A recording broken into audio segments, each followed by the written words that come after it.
Tuzo kwenyu mama. Anti mwabimanyira. Anti nze byenjagala.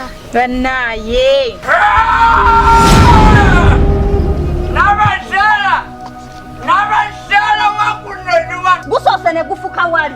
Ne kumala ne kufuka newala. Nasiyagwe. Anyo ne yasose kufuka ungagambe kigambo kigamba tufuke wano. Jeno mwenga wasese bula kabuye luli. Neno nabyo ngamba byonna wabingambye daka twenjagaza. Bateeka musemateeka w'ekyalo. Semateeka agamba. Balakuba emboko.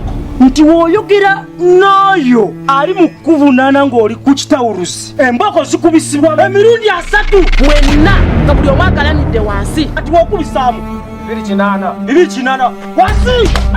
Ifezo tulikuba kiboko na ya kawaida wakanabite kali 10 mobili ba.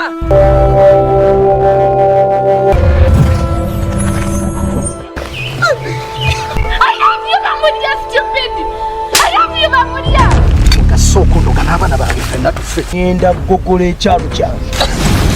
Nze ndi mubi nnyo. Bwe munaamala okweteesa ne mumusibira ku muntu omugwe mugenda okulonda. Plani yagivaako ekizimbe kiri wakyamu.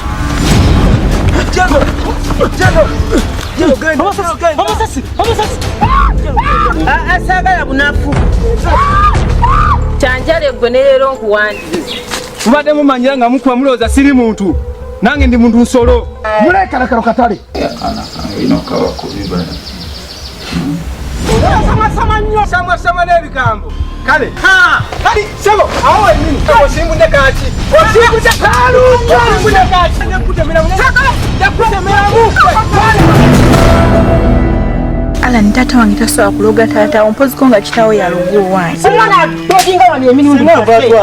Buli lwalonda omuntu ataasoma ekitundu aba akiza mabega.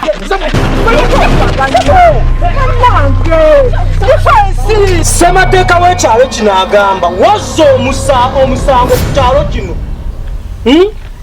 ovunaanibwa ng'ensi yonna eraba. Sibo kiri wansi